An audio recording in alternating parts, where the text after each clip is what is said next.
Assalamualaikum warahmatullahi wabarakatuh. Salam sejahtera bagi kita semua.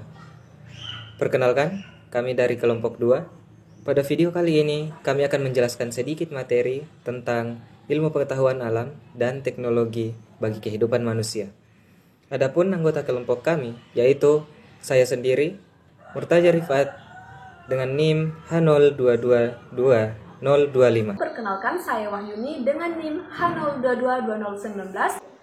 Saya Nurjana dengan NIM H02222016. Perkenalkan, nama saya Elizabeth Hasmiati dengan NIM H02222322. Perkenalkan, nama saya Ramlah dengan NIM H02222021.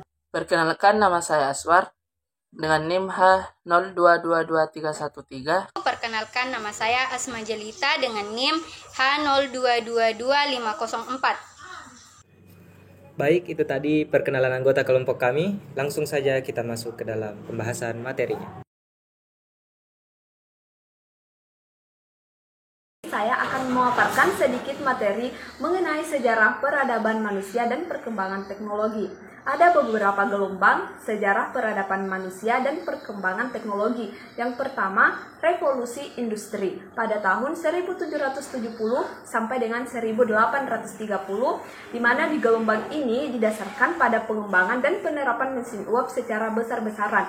Gelombang yang kedua yaitu pada tahun 1830 sampai dengan 1880, di mana di era ini merupakan era aplikasi mesin uap dalam perkereta-apian. Yang ketiga dimulai pada tahun 1880 sampai 1940, ditandai oleh berkembangnya electrical engineering dan industri berat. Dan yang keempat dimulai sejak Perang Dunia Kedua dan berlangsung sampai tahun 1980.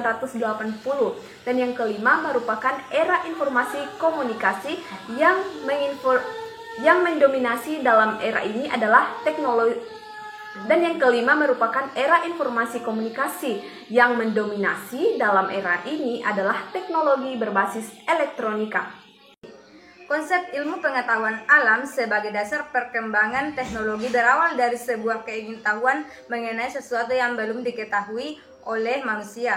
Keingintahuan tersebut mendorong seseorang untuk mencari prinsip memenuhi penjelasan dari objek, benda, dan energi dan peristiwa alam para ilmu terapan dan teknologi.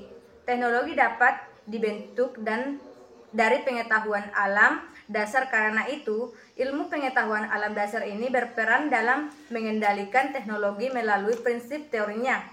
Ilmu dalam bidang IPA dan pemanfaatannya yaitu dari kita bedakan dari IPA dan ilmu pengetahuan alam dasar atau murni. Ilmu pengetahuan terapan dan teknologi IPA dasar yaitu teknologi mengkaji bahan pokok yang sama yaitu alami. Perbedaan kegiatannya terletak pada aspek dan kajinya.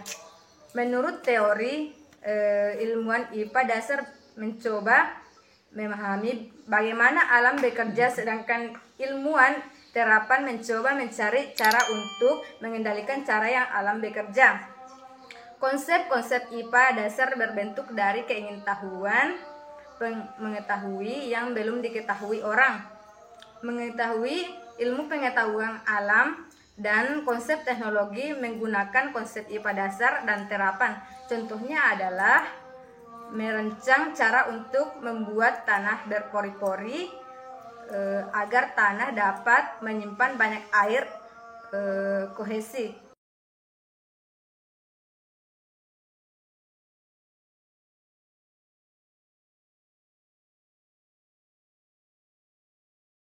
Perkembangan teknologi mengakibatkan perubahan signifikan terhadap seluruh aspek kehidupan manusia.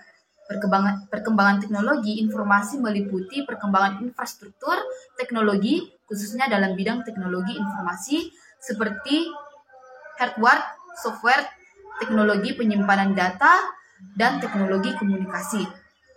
Perkembangan teknologi tidak hanya mempengaruhi dunia bisnis, tetapi juga bidang-bidang lain seperti kesehatan, pendidikan, pemerintahan, dan lain-lain.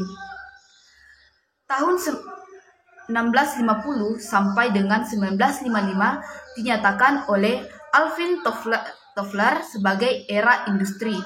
Era ini dimulai dengan terjadinya revolusi industri, yaitu sejak diganti dengan mesin. Namun seiring dengan bergulirnya waktu, saat ini kita temukan alat elektronik antibakteri pada mesin cuci, seperti lemari es dan pendingin ruangan, yaitu dengan menggunakan teknologi nano. Perkembangan dunia iptek yang demikian pesatnya telah membawa manfaat luar biasa bagi kemajuan peradaban umat manusia. Jenis-jenis pekerjaan yang sebelumnya menurut kemampuan fisik cukup besar, kini relatif sudah bisa menghitungkan tenaga otot manusia dengan pembesaran dan percepatan yang menakjubkan. Pertama, bidang informasi dan komunikasi. Manfaatnya, kita akan lebih cepat mendapatkan informasi-informasi yang akurat dan terbaru di bumi bagian manapun melalui internet. 2. Kita dapat berkomunikasi dengan teman maupun keluarga yang sangat jauh hanya dengan melalui handphone. 3. Kita mendapatkan layanan bank yang dengan sangat mudah. Kemudian dampak negatif, pemanfaatan jasa komunikasi oleh jaringan teroris. Kedua, penggunaan informasi tertentu dan situs tertentu yang terdapat di internet. 3.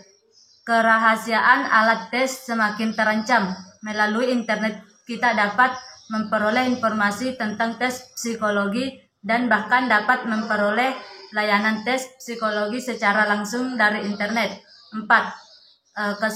Kesamaan teknologi. Selain itu ada keemasan skala kecil akibat teknologi komputer. Dalam komputer inilah beberapa contoh stres yang terjadi karena teknologi. Rusaknya modern internet karena disambar petir. Bagian B, bidang ekonomi dan industri. Manfaat, pertumbuhan ekonomi yang semakin tinggi. Kedua, terjadinya industrialisasi. Bumi adalah tempat manusia bermukim, telah berumur kurang lebih 4,6 miliar tahun dan manusia mulai muncul di permukaan tidak lebih dari 1 juta tahun yang lalu. Kemampuan menulis dan membaca telah ada sejak 6.000 tahun yang lalu. Pertanian mungkin sedikit lebih tua, tetapi tidak lebih tua dari itu.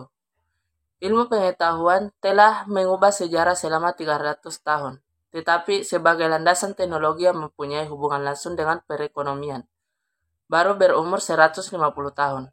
Kenyataan ini menunjukkan betapa cepat perkembangan ilmu pengetahuan dan betapa sangat menakjubkan, bahkan menjadi suatu yang perlu direnungkan secara mendalam. Selama beratus-ratus tahun, bahkan beberapa ribu tahun, kuda merupakan alat transportasi yang paling cepat. Namun, dalam satu generasi manusia modern berhasil berpindah dari pesawat baling-baling ke pesawat jet menjelang akhir Perang Dunia Kedua. Wernher von Braun menembakkan roket F-2-nya dari daratan Eropa ke pantai Inggris sebelum dasawarsa 60-an berakhir. Ia telah meluncurkan roket Saturn untuk mengorbitkan pesawat antariksa Apollo yang membawa manusia ke bulan. Perkembangan ilmu pengetahuan dan teknologi yang demikian pesatnya mempunyai pengaruh langsung pada kehidupan. Pengaruh tersebut sifatnya berbeda-beda. Yang jelas perkembangan itu mempengaruhi 4 bidang, yaitu A. Bidang intelektual, B. Bidang industri dan kemampuan di medan perang, C. Perubahan yang dibawakannya pada organisasi-organisasi sosial, D. Perubahan maupun benturan terhadap tata lingkungan. Saya akan memaparkan kesimpulan dari materi yang telah dipaparkan oleh rekan-rekan kelompok saya. Konsep ilmu pengetahuan alam sebagai dasar pengembangan teknologi berawal dari sebuah keingintahuan mengenai sesuatu yang belum diketahui oleh manusia. Keingintahuan tersebut mendorong seseorang untuk mencari prinsip atau teori yang diperoleh melalui percobaan. Teknologi dapat dibentuk dari pengetahuan alam dasar karena ilmu pengetahuan alam dasar ini berperan dalam mengendalikan teknologi melalui prinsip dan teorinya. Demikianlah pemaparan materi dari kelompok kami. Saya mewakili teman-teman kelompok saya. Mohon maaf apabila ada kesalahan kata dan ucap. Sekian, terima kasih. Wassalamualaikum warahmatullahi wabarakatuh. Jangan lupa like, komen, dan subscribe.